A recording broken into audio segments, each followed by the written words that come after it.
I had someone ask me specifics about how has this world gotten better.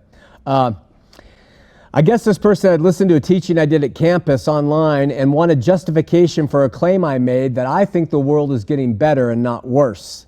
A few thoughts. Firstly, in this world, everything is tied to perspective. I really, truly believe that. If you believe the world is getting worse, then the world is getting worse.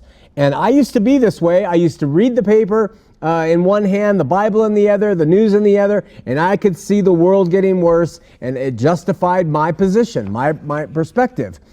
It was only when I began to see the word differently and without colored lenses of futurism that I was freed from that perspective. And then once I believe I was freed, I started to realize that my views were entirely slanted by this worldview that I maintained.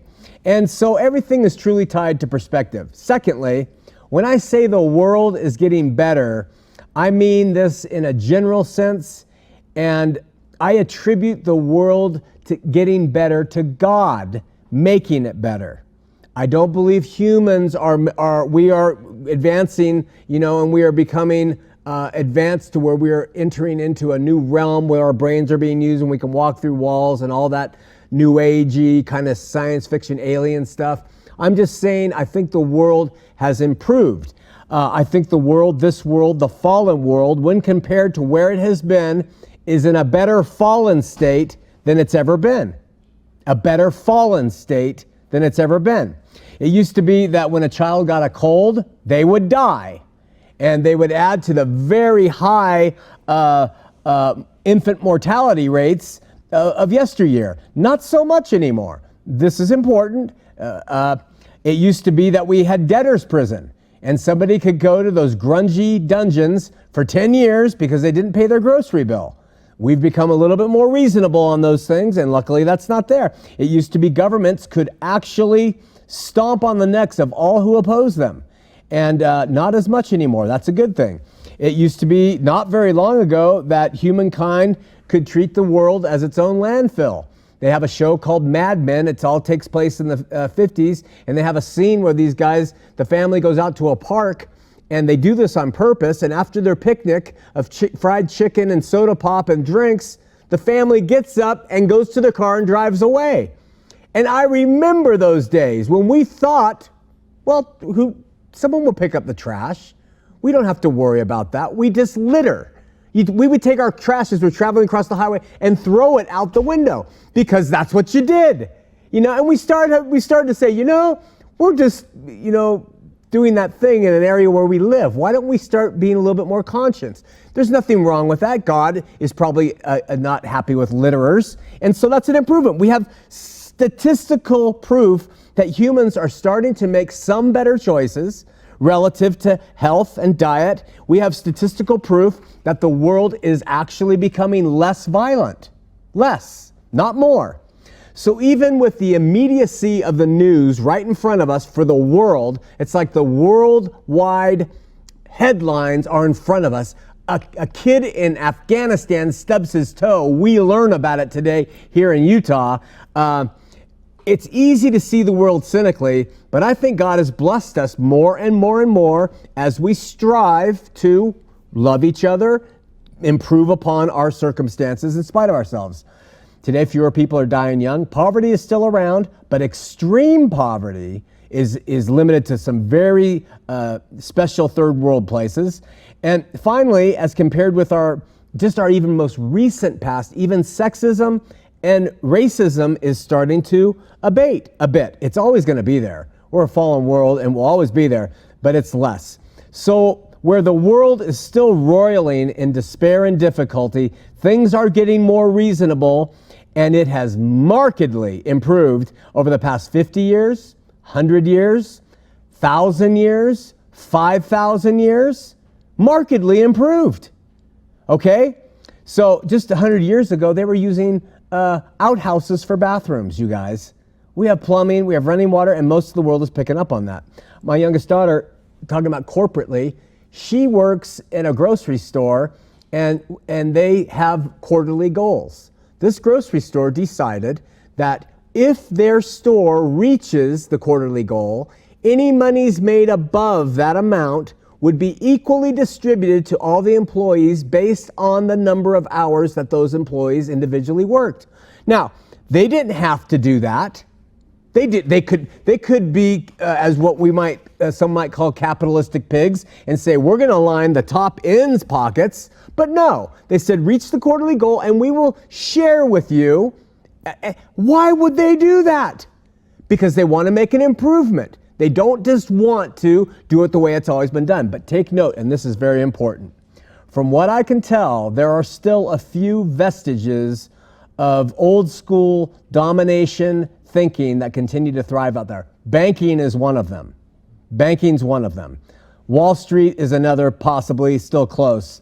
But religious institutions are right up there with the banks. They have not changed in the least. For nearly 2,000 years, religious institutions using Jesus' name have capitalized on the time and income of people by misappropriating the biblical content to them as a means to benefit themselves, benefit their empire. And if you really step back, nothing's really changed in the big picture. Again, the human race has been willing to self-govern and change in areas with the environment, medicine, industry, social and civic affairs, education, technology, arts and entertainment, sports.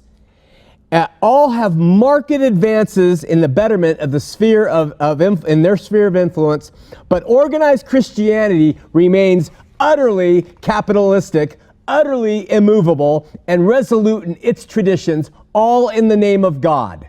Okay? And here's the classic part of all of it. If you say this to them, they will say this standard response. Well, Mr. McCraney, the world may be getting better, but the world is falling apart spiritually. That's what they'll say. Spiritually, we are worse than we've ever been. Okay? Let me ask you something. Whose fault is that? Who has had the reins of religion for 2,000 years?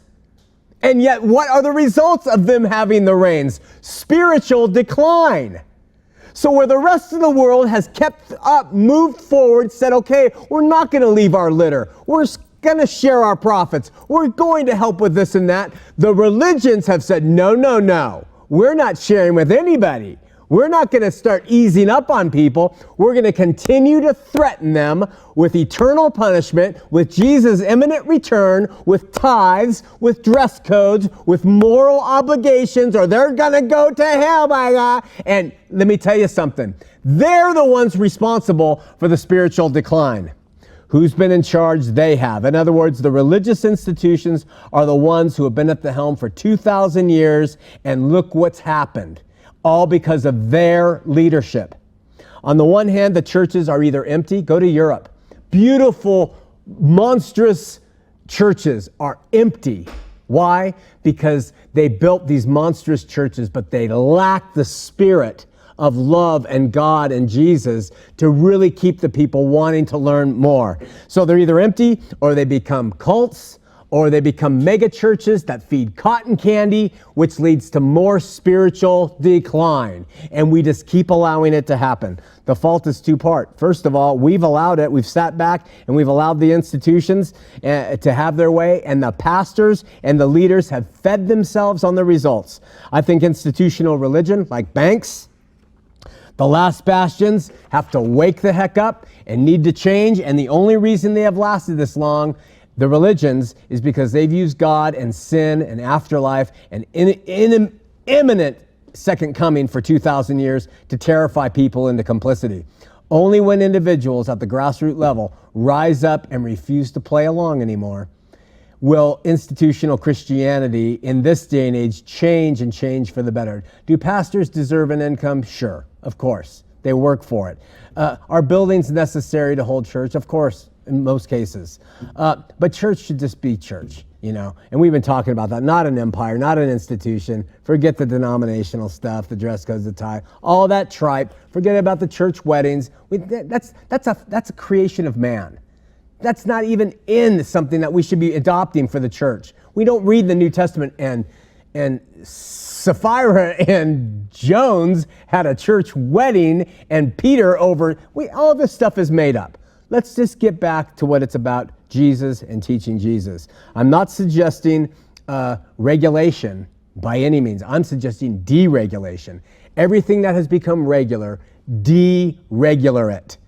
Change it. Completely turn it over so that Christianity stops being the stodgy place that everything else used to be and moves forward so that it will be viable and attractive and people will come to know Jesus.